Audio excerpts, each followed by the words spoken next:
लोग कहते हैं आपने कभी भगवान को देखा? 5 साल हो गए कथा करते हुए, अपने जंगले से बाहर झांको, ये आकाश में जो सूर्य है साक्षात श्रीमन नारायण का स्वरूप है। चलते फिरते नारायण हैं ये, सुबह से शाम तक घूमते हैं, आपके सामने दिखाई देते हैं, ये साक्षात नारायण है। तो गगन तल रत्नम दिनमणि और निशा रत्नम चंद्र। रात्रि का मणि, रात्रि का रत्न क्या है? बोले चंद्रमा, ये रात्रि का रत्न है। रात्रि में, आज तो अमावस्या है, आज तो दर्शन नहीं होंगे, लेकिन जब पूर्णिमा के चंद्रमा उदयमान होते हैं तो आकाश की शोभा ही बदल जाती है। शशि रत्नम निशा रत्नम चंद्रमा और शयन तल रत्नम शशिमुखी। घर का आभूषण कौन है? घर का आभूषण गृहिणी, वो घर का आभूषण है। नदी रत्नम गंगा, नदियों में रत्न कौन है? नदियों में रत्न गंगा है। पूज्य पिताजी महाराज सुना रहे थे कथा में, सूरदास जी महाराज से कहा गया कि नदियों में सर्वश्रेष्ठ जल किसका है? सूरदास जी बोले यमुना जी का। बोले आप कह रहे हो यमुना जी का जल श्रेष्ठ है और शास्त्र कहते हैं गंगा जी का जल श्रेष्ठ है। बोले आपने पूछा नदियों में जल किसका श्रेष्ठ, तो जल श्रेष्ठ तो यमुना का है, गंगा तो अमृत है, वो जल नहीं है। जल तो श्रेष्ठ यमुना का है, लेकिन गंगा कौन है?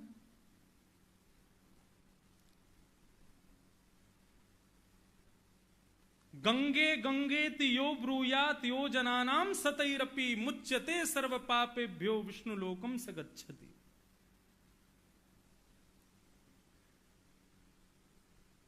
भगीरथ जी के, भगीरथ जिन जो गंगा जी को लेके आए, उनसे पहले 3 पीढ़ियां गईं गंगा जी को बुलाने, तपस्या की, गंगा जी नहीं आई। 3 पीढ़ियां तपस्या कर करके हिमालय में ही प्राण त्याग दिए उन्होंने, लेकिन गंगा जी नहीं आई। जैसे ही भगीरथ जी तपस्या करने लगे, बोले कि अरे भैया 3 पीढ़ियां निकल गई, 3 परिवार के दीपक हमको बुला के बुझ गए यहीं पर, अब हमको जाना चाहिए। गंगा जी नहीं आ रही थी, उसके पीछे कई कारण बताते हैं। गंगा जी कह रही थी कि भाई हम आएंगे तो दुनिया के लोग पाप करके हम में धो दिया करेंगे, हमारा अत्यंत पवित्र जल उसको लोग सब मैला कर देंगे। तब भगीरथ जी ने कहा कि माते आप ऐसा विचार क्यों करती हैं कि केवल पापी नहाएंगे? पापी स्नान करके जाएगा, अपने पापों को धो के जाएगा, तभी कोई पुण्यात्मा नाम जप करके, तपस्या करके, माला जप करके, कथा सुन करके, तीर्थ यात्रा करके आप में स्नान करने आएगा। जैसे ही वो स्नान करेगा तो पापी जो अपने पापों को धो करके गया है, वो पाप का जल जैसे ही उस पुण्यात्मा का स्मरण कर स्पर्श करेगा, स्पर्श करते ही वो पाप ध्वस्त हो जाएगा, नष्ट हो जाएगा। पापी यदि अपने पापों को आप में धो रहा है, आपको मैला कर रहा है, तो पुण्यात्मा भी तो आएगा। ये सब बातें कही गई, तब गंगा जी ने स्वीकृति दी, ठीक है हम आएंगी। गंगा जी जैसे ही निकलने लगी, कौन है? विष्णुपदी हैं। चरणों से निकली गंगा प्यारी, जिसने सारी दुनिया तारी। इधर देखो सब लोग, सावधानी से कथा सुनो, बिल्कुल शांति पूर्वक। जितने लोग टीवी पर और फोन में भी देख रहे हैं, वो भी इधर उधर मत देखो, सब इधर बैठ के सावधानी से कथा सुनो। गंगा जी जैसे ही प्रारंभ निकलने लगी, महाराज वैकुंठ से प्रारंभ हुई, ब्रह्मा जी ने अपने कमंडल में भर लिया। विष्णुपदी हैं, चरणामृत है। ब्रह्मा जी के कमंडल से जैसे ही ब्रह्मलोक का भेदन करते हुए पृथ्वी पर हिमालय की ओर प्रस्थान कर रही थी गंगा, भगवान शिव का तीसरा नेत्र खुल गया। क्यों? बोले हमने सुना है इस गंगा को बुलाने के लिए 3-3 लोगों ने अपना जीवन समर्पित कर दिया, और ये इतने दिनों बाद अब जा रही हैं। कुपुत्रो जायेत क्वचिदपि कुमाता न भवति। मां के हृदय में तो दया होती है, एक बार में ही चला जाना चाहिए था, ये तीन पीढ़ियां बीत गई, अभी तक नहीं गई। शंकर जी ने अपनी जटा खोल करके गंगा जी को जटा में बांध लिया। गंगा जी रोने लगी, बोले कि प्रभु ऐसा मत करो, हमको जाने दो। गंगा जी बोले एक बात बताओ। शंकर जी बोले तुम मां हो और मां का हृदय बहुत कोमल होता है, आप इतनी निष्ठुरता कैसे दिखा सकती हैं? बोले अब नहीं करूंगी, मुझे क्षमा कर दो। भगवान ने सारे देवता बुलाए, शिव जी ने, और सबसे कहा कि देखिए कलयुग में लोगों पर समय नहीं रहेगा, यदि वो थोड़ा सा भी आपका स्मरण कर लिया करें तो आप लोग प्रसन्न हो जाना। सबने अपनी अपनी बात कह दी। बोले कि हम पे तो तेल ही चढ़ा देना। शनि भगवान बोले हम पे कोई तेल ही चढ़ा देगा, हम उसी से खुश हो जाएंगे। किसी ने कहा अगरबत्ती जला देंगे, हम उसी से खुश हो जाएंगे। किसी ने कहा हम पर एक पुष्प चढ़ा देंगे, हम उसी से खुश हो जाएंगे। सबने अपने अपने भाव कहे। सूर्य नारायण ने कहा कुछ नहीं, बस दिन में उठ करके मुझे जल से बस 3 बार अर्घ दे दे, मैं उसी से ही प्रसन्न हूं। सबने अपनी अपनी बातें कही। तब जटा में विराज रही गंगा ने कहा कि मैं भी कहती हूं, गंगे गंगे तियो ब्रूयात यो जनानाम सतैरपि मुच्यते सर्व पापेभ्यो विष्णु लोकम सगच्छति। मेरे तट पर आकर के स्नान करना आवश्यक नहीं है। यदि 100 योजन दूर से भी व्यक्ति अपने घर पर बैठ करके साधारण जल से स्नान करते हुए गंगा गंगा गंगा ऐसा उच्चारण करेगा तो वो बाल्टी का जल, वो नल से आने वाला जल, वो साधारण जल भी गंगा जल हो जाएगा, और उसमें स्नान करके उसके सारे पाप नष्ट हो जाएंगे। विष्णु लोकम सगच्छति। जब इतना बड़ा वरदान गंगा ने दिया, तब जटा शंकरी, जटा से गंगा प्रकट हो गई। तो नदी रत्नम गंगा, नदियों में रत्न कौन है? गंगा। नृपति कुल रत्नम रघुकुलम। राजाओं के जितने भी कुल परंपरा हमने देखी, उन राज कुल परंपरा में सर्वश्रेष्ठ परंपरा है प्रभु श्री राम, रघुकुल। वो सबसे, वो रत्न है राज्य गद्दी का। और सभा रत्नम विद्या।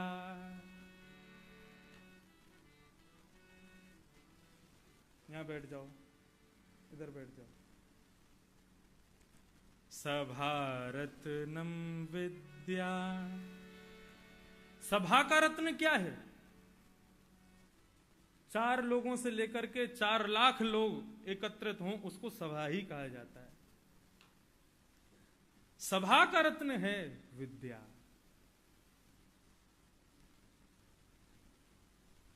यदि विद्या श्रेष्ठ नहीं है तो आप 4 लोगों को भी 4 घंटे तक बैठा नहीं सकते।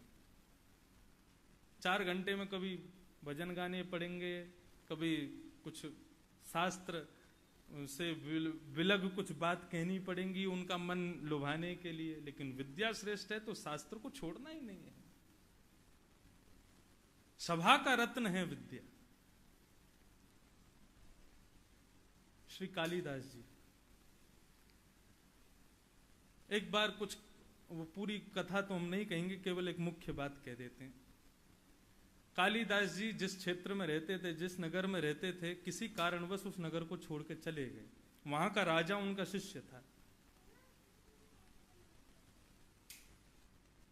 वहां का राजा उनका शिष्य था।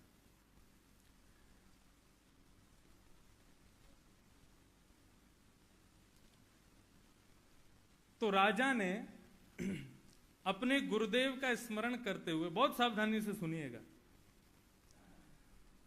अपने गुरुदेव का स्मरण करने के लिए और उनको वापस बुलाने के लिए उनकी खोजबीन करी, लेकिन कालिदास नहीं मिले। जब कालिदास नहीं मिले तो राजा ने एक युक्ति अपनाई। अर्ध श्लोक लिखा और उस अर्ध श्लोक को, आधा श्लोक को लिख करके नीचे की पंक्ति खाली छोड़ दी और कहा जो इस श्लोक को पूर्ण करेगा उसको हम इनाम देंगे। और वो श्लोक ऐसा विलक्षण था कि उसको कालिदास के अलावा कोई लिख नहीं सकता। राजा ने ये बात निश्चय कर ली थी, यदि कोई इस श्लोक को पूर्ण करके लाएगा तो मैं मान लूंगा कि उसको पता है कालिदास कहां है, क्योंकि कालिदास के अलावा और कोई नहीं लिख सकता। कालिदास कौन है? 3 विद्वान हुए थे, जैमिनी जी, कालिदास और दंडी। तीनों में एक बार पूरी सभा ने बताया कि इनमें सबसे विद्वान कौन है, तो फिर 2 लोग निकल के आए, दंडी और कालिदास। बोले इन दोनों में सबसे विद्वान कौन है? तो सरस्वती वहीं प्रकट हो गई। बोले मां आप ही बताओ, कालिदास में और दंडी में सबसे ज्यादा विद्वान कौन है? तो सरस्वती जी ने कहा कालिदास और दंडी में सबसे ज्यादा विद्वान दंडी है। दंडी को विद्वान करार दे दिया। पूरी प्रजा जो थी वहां आनंद करने लगी। बोले हमें सबसे विद्वान व्यक्ति मिल गया। स्वयं सरस्वती जी ने मोहर लगा दी। लेकिन कुछ लोग इस उत्तर से प्रसन्न नहीं हुए। उन लोगों ने कहा हे मां सरस्वती, आप ही काली हैं और आपकी ही कृपा से कालिदास बना है। संपूर्ण कथा तो अब कई लोगों को पता होगी, नहीं तो फिर कभी अवकाश होगा कहूंगा कैसे कालिदास बने। सरस्वती ही काली है और काली की कृपा से कालिदास बने, और आज आपके ही अनुचर कालिदास को आप कह रही हैं कि वो विद्वान नहीं है, ऐसा क्यों? सरस्वती जी कहने लगी, बोले आपने कहा विद्या में विद्वान कौन है? तो बोले विद्या में विद्वान तो दंडी है, और रही बात कालिदास की, तो सरस्वती स्वयं ही काली है। ये कालिदास कोई और नहीं है, ये मेरा ही स्वरूप है। ये विद्वान नहीं है, ये सरस्वती ही है। ये स्वयं विद्या है, और इस विद्या को जीतने वाला दंडी है। कालिदास विद्वानों की श्रृंखला में नहीं है, वो स्वयं विद्या है, उससे विद्या प्रकट होती है। ऐसे विद्वान थे कालिदास। तो राजा ने आधा श्लोक लिख करके नगर में लिखवा दिया। बोले जो पूरा करेगा उसको 10 सोने की मोहर दूंगा। सब लोग श्लोक देखते, और 10 सोने की मोहर मतलब कुछ करना ही नहीं है, जीवन पर्यंत उसी के भरोसे रह जाएंगे। एक नगर की वैश्या उस नगर में आई, उसने वो श्लोक देखा और वो समझ गई। बोले इस श्लोक को पूर्ण करने की सामर्थ्य केवल कालिदास में, कालिदास हमारे नगर में रहते हैं, मैंने ऐसा सुना है। उस श्लोक को लेकर के अपने नगर में गई और अपने घर के बाहर अपना सुंदर चित्र बनवा करके उसके सामने वो श्लोक लिख दिया।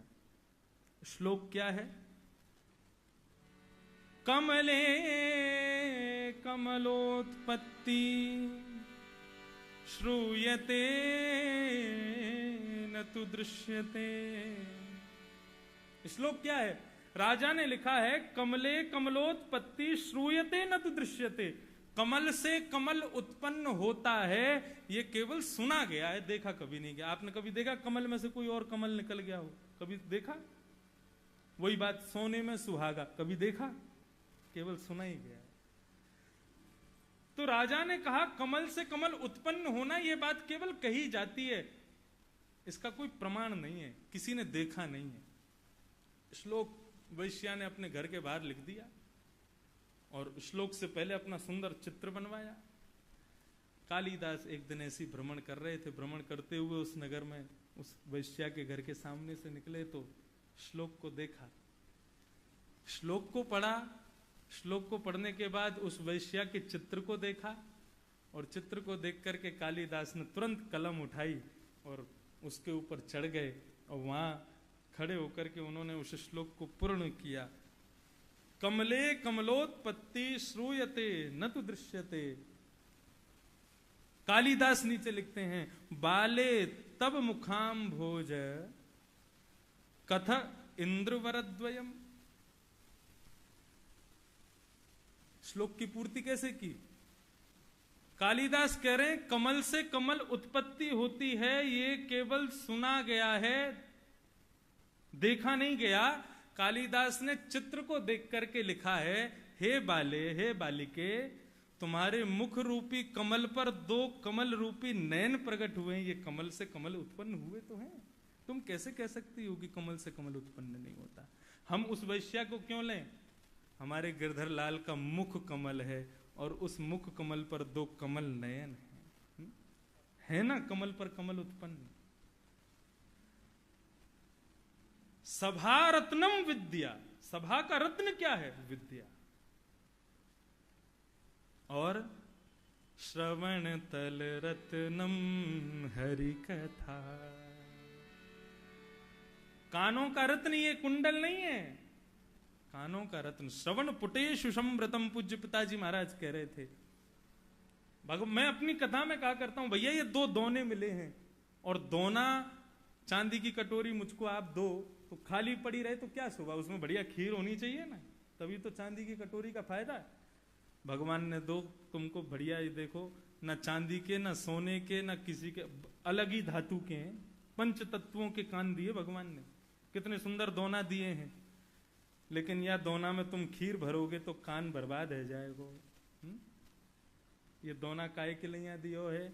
अपनी कथा रूपी अमृत इसमें भर भर के पियो। प्रत्येक इंद्रिय को देखो आप, प्रत्येक इंद्रिय की आकृति संसार के किसी क्रिया के भोग में परिलक्षित हो जाएगी, लेकिन कान, समझ रहे हैं मेरी बात को? प्रत्येक इंद्रिय की आकृति संसार के किसी भी वस्तु के लिए वो घट जाएगी। आंख भगवान ये संसार को देखने के काम आ जाएंगी, नासिका सूंघने के काम आ जाएगी, जिह्वा रस के काम आ जाएगी, हाथ देने करने काम करने के काम आ जाएंगे, पैर चलने के काम आ जाएंगे, बाकी सब इंद्रियां सब काम आ जाएंगी। कान का है काम के? सुनने वाली वस्तुओं ने बाहर का ढांचा का है काम का? ये तो केवल अंकित किया है भगवान ने, बोले कि मैंने दोनों इसलिए बनाए कि इनको भरो। किससे भरो? बोले श्रवण तल रत्नम हरि कथा, मेरी कथा से इनको भरो। तो इसलिए गीत, ये सप्त गीत, उन सप्त गीतों पर ही अगले 8 दिन तक हम लोग चर्चा करने वाले हैं।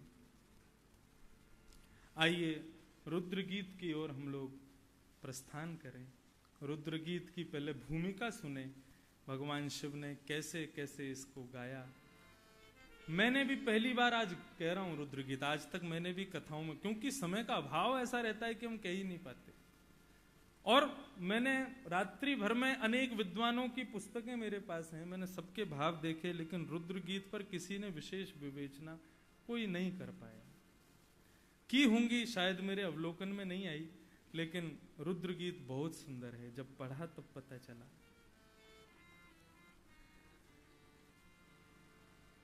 ध्रुव जी महाराज के वंश में एक राजा हुए, उनका नाम था प्राचीन वर्ही। बहुत ध्यान से सावधानी से सुनिएगा। प्राचीन वर्ही राजा हुए, इन्होंने इतना यज्ञ किया, इतना यज्ञ किया, यज्ञ में कर्म कांड में इनकी बड़ी रुचि। कई लोगों की कथा में रुचि नहीं होती, कई लोगों की दर्शन में रुचि नहीं होती, लेकिन कर्म कांड में बड़ी रुचि होती। हवन करा लो और महाराज सप्त चंडी यज्ञ करा लो, घर में रुद्राभिषेक करा लो, मतलब उनकी कर्मकांड में बड़ी रुचि है। ठीक है, अच्छा है, कर्मकांड भगवान का अंग है, उसमें रुचि होनी चाहिए, लेकिन कर्मकांड अत्यंत नियमावलियों से युक्त होता है, और कलयुग में मानव सभी नियमों को पालन करने में इतना योग्य नहीं होता। इसलिए जो नियम पालन कर सके उसको कर्मकांड के विषय में होना तो सबको चाहिए। हम भी कर्मकांड के अनुयायी हैं, सभी ब्राह्मण कर्मकांड से ही हैं, हमारा तो धन कर्मकांड है, लेकिन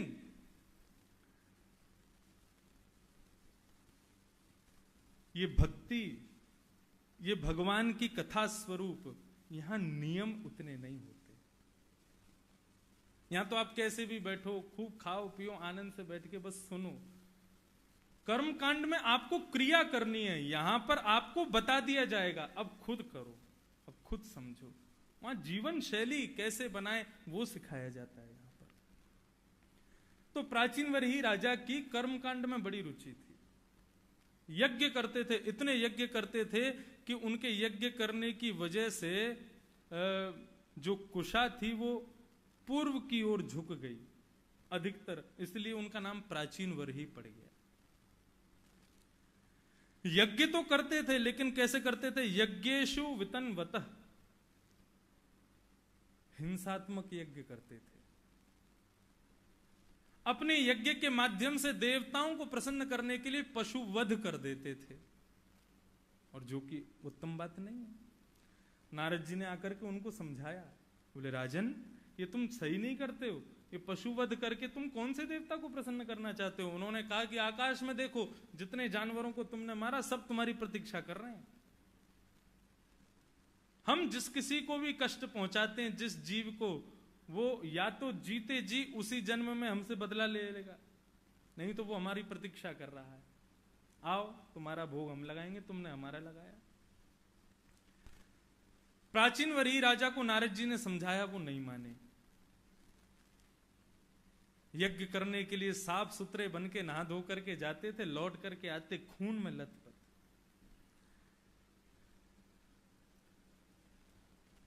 प्राचीन वरही राजा के यहां 10 पुत्रों ने जन्म लिया। इनके 10 पुत्र हुए। तुल्य नाम व्रता सर्वे धर्मस्नाता दशा भवन। 10 पुत्र हुए, लेकिन विडंबना यह कि 10 पुत्रों का एक ही नाम, प्रचेता। वो सब साथ ही चलते थे, तो उनको प्रचेता गण कहा जाता था। बहुत अच्छी कथा है और बिल्कुल नवीन कथा है, इसलिए बहुत सावधानी से सुनिएगा। मालकोश प्रचेता गण। नेपाल में 5 प्रांत हैं और 5 प्रांतों के अलग अलग नाम हैं, लेकिन फिर भी नेपाल में 5 प्रांतों को क्या, प्रांत नंबर 1, प्रांत नंबर 2, प्रांत नंबर 3। तुम कहां जा रहे हो? बोल प्रांत नंबर 3 में जा रहे हैं, ऐसे बोलते हैं वहां के लोग। नाम अलग अलग हैं, लेकिन फिर भी वहां सबको प्रांत ही कहा जाता है बस। कितने? 7 प्रांत हैं, ऐसे ही बोलते हैं ना, प्रांत 1, प्रांत 2, प्रांत 3, ऐसे ही बोलते हैं वहां पर। पोखरा प्रांत और वो ऐसे नाम तो हैं, लेकिन सहज भाव से ऐसे कहते हैं, प्रांत 2 में जा रहे हैं, प्रांत 3 में जा रहे हैं। तो ऐसे प्रचेता गण थे। 10 भाई थे, लेकिन उनके सबके नाम एक जैसे, एक ही नाम था। और ऐसा हुआ क्यों? जब 10 का जन्म हुआ तो बड़े पुत्र का नाम जब प्रचेता रखा गया, तो छोटे भाइयों में इतना प्रेम था आपस में एक दूसरे से कि बाकी सब रोने लगे। बोले क्या? बोले हमारा नाम बदलो मत, जो बड़े भैया का नाम वही हमारा नाम, प्रचेता। सबका नाम प्रचेता। अरे प्रभु जी कहां तक कहें, आप आश्चर्य करेंगे। प्रचेता गणों को भगवान श्रीमन नारायण ने दर्शन दिया, और दर्शन देने के बाद क्या वरदान दिया? प्रचेताओं ने मांगा नहीं, भगवान ने दिया। वरम व्रणिध्वम भद्रम वो यूयम मे नपनंदना सौहदे ना पृथक धाम तुष्टो हम सौहदे नवा यो नुस्मरीति संध्याता युष्माननुदिनं नरः तस्य भ्रातुः स्वात्मसाम्यं युष्माननुदिनं नरः। भगवान ने इन 10 प्रचेताओं को वरदान दिया कि तुम 10 में जो प्रेम है ना आपस में, मैं उससे बहुत प्रसन्न हूं। भाइयों में प्रेम नहीं दिखाई देता, लेकिन तुम 10 आपस में एक दूसरे से जो प्रेम करते हो उससे मैं बहुत प्रसन्न हूं। और मैं वरदान देता हूं कि आने वाले समय में एक घर में अधिक भाई रहते हैं, यदि उनमें क्लेश होता हो और यदि वो क्लेश को शांत करना चाहते हैं, तो यदि तुम्हारा स्मरण कर लेंगे तो उनके क्लेश नष्ट हो जाएंगे। ऐसा 10 प्रचेताओं को भगवान नारायण ने वरदान प्रदान किया। तो ये प्रचेतागण, भ्रातृ प्रेम बहुत आवश्यक है।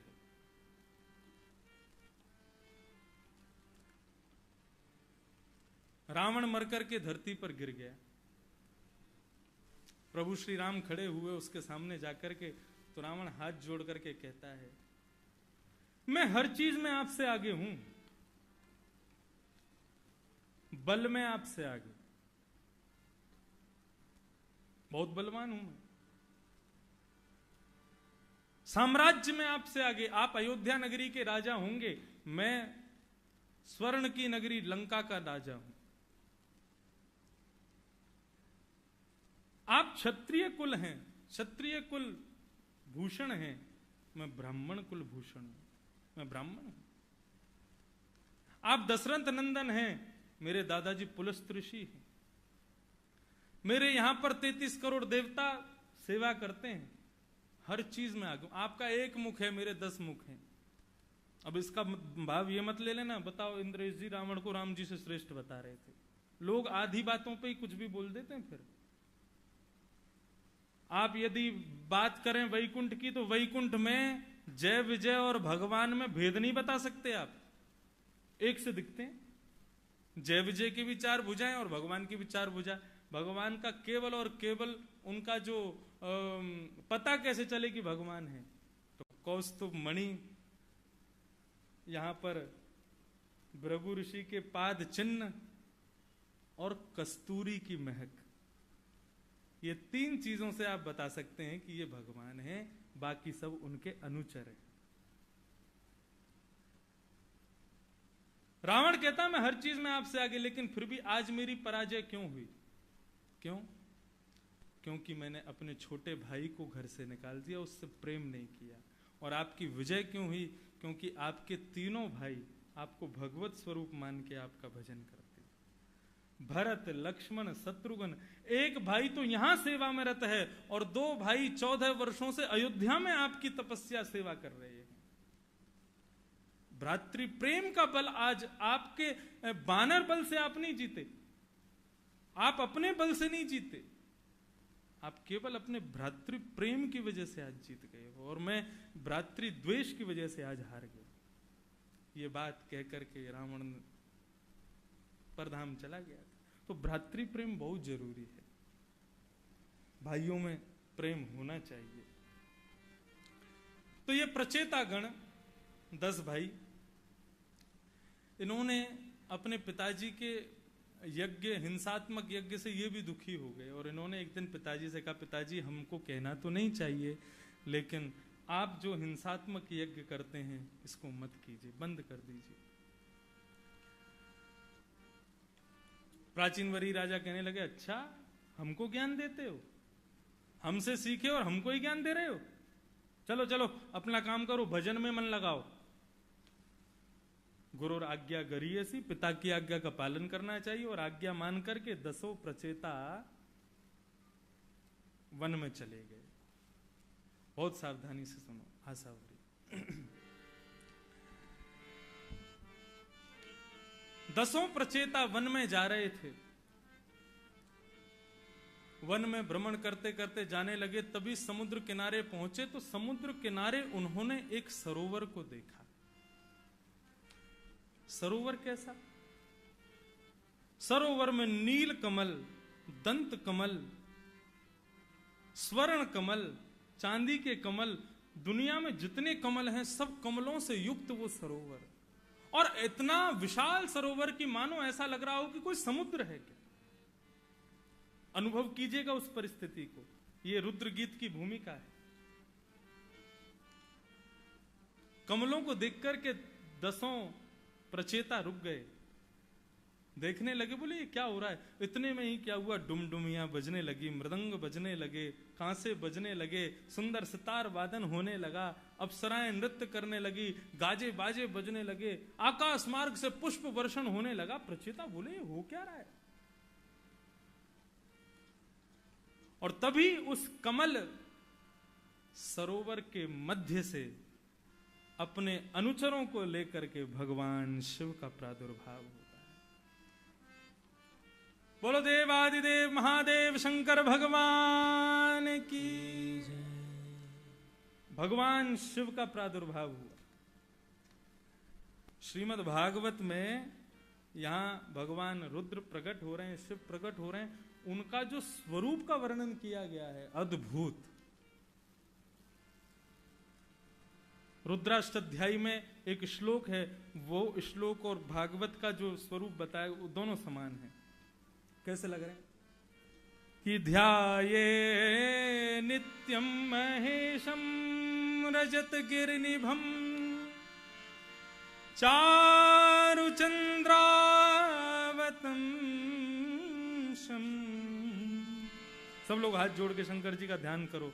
आज सौंती अमावस्या है और रुद्र गीत प्रारंभ हो रहा है। कैसे लग रहे हैं भगवान शिव कि ध्याये नित्यम महेशम रजत गिरिनिभम चारु चंद्रावतम शम रत्नाकल्पोज्ज्वलांगम पयशु मृगवरा भीतिहस्तं प्रसन्नं पद्मासीनं समन्ताः स्तुतममर्गणैः व्याधिकृत्यं वसानं विश्वाद्यं विश्ववन्द्यं निखिलभयहरं पंचवक्त्रं त्रिनेत्रम।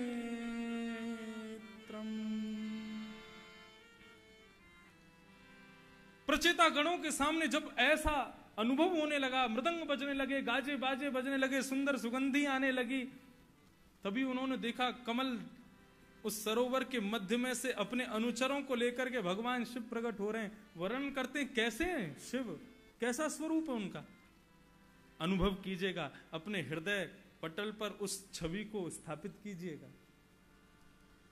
ध्याये नित्यम महेशम रजत गिरिनिभम। भगवान शिव का स्वरूप कैसा है? कई लोगों के बहुत संदेह दूर होंगे इस बात से। कई लोग ऐसा समझते हैं कि भगवान शिव का स्वरूप नील वर्ण का है। नहीं, रजत गिरिनिभम, चांदी जब चमकती है तो जैसा चांदी का रंग है वैसा भगवान शिव का रंग है। कर्पूर गौरम करुणावतारम। कई लोग इस श्लोक को सुनते ही तुरंत आरती जला देते हैं महाराज। कई जगह मैंने देखा है, विदेशों में भी, बस इतना बोले कर्पूर गौरम, आरती कहां है, आरती लाओ, कर्पूर गौरम बोल रहा है। अरे भगवान शिव का स्वरूप बताया। किसी ने पूछा भगवान कैसे, बोले गोरे हैं। कैसे गोरे? बोले कैसे गोरे? कपूर जैसे गोरे। तो बोले कर्पूर गौरम, कपूर जैसे गोरे। अगर भगवान शिव नीले होते तो उनके गले का नीलकंठ कभी दिखाई देता? कभी नहीं दिखता। वे गोरे हैं।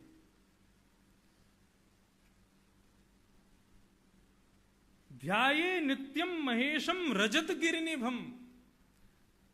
चांदी के जैसा स्वरूप है, ऐसा लग रहा है मानो कोई चांदी का पर्वत प्रकट हो गया हो सामने।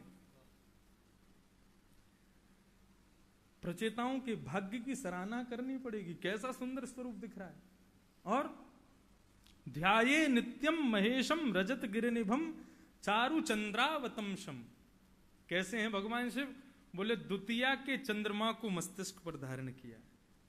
बड़े चंद्रमा को नहीं, बाल रूप चंद्रमा का धारण करते हैं। आज अमावस्या, कल प्रतिपदा, परसों एकम, फिर द्वितीया। द्वितीया कितना छोटा सा चंद्रमा, वो चंद्रमा शिव जी धारण करते हैं अपने ऊपर, बाल स्वरूप। चारु चंद्रावतंशम रत्ना कल्पोज्ज्वलांगम। बोले अंग कैसे हैं भगवान शिव के? एक एक अंग छरेरा बदन है, मानो जैसे कोई वर्कआउट करके निकला हो, सिक्स पैक आदि दिख रहे हैं महाराज। खूब सुंदर छरेरा बदन है भगवान शिव का। और एक एक अंग है कैसा? बोले जिस प्रकार स्वर्ण को आप अग्नि में थोड़ी देर रखने के बाद निकालोगे तो स्वर्ण की चमक इतनी तीव्र होती है कि उसको देख नहीं सकते, ऐसा एक एक अंग चमकता है भगवान शिव का। रत्ना कल्पोज्ज्वलांगम पयुष मृगवरा, मृग चर्म हाथ में लिए हैं। और भीति हस्तम प्रसन्नम, हाथ से आशीष देते हुए प्रसन्न मुद्रा में खड़े हैं भगवान शिव।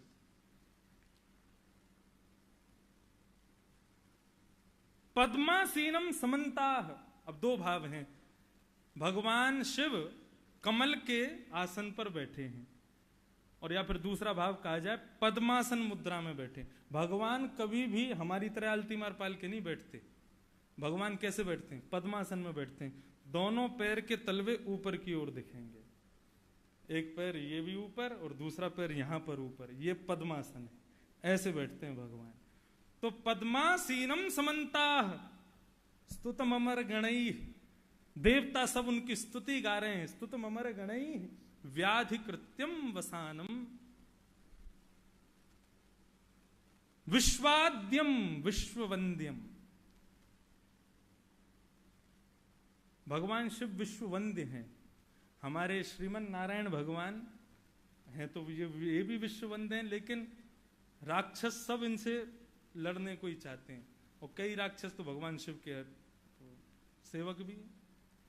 भगवान शिव के एक आदि शत्रु हैं, दक्ष हो गए आदि आदि, लेकिन जितने भी राक्षस अधिकतर सब नारायण के शत्रु, और अधिकतर सब शिव के शिष्य।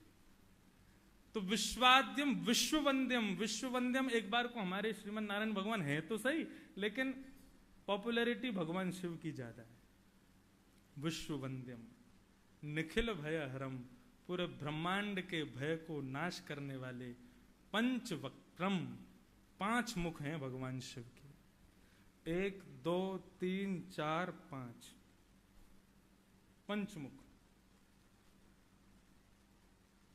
काठमांडू नेपाल में भगवान का पंचमुख रूप विराज रहा है, पशुपतिनाथ भगवान।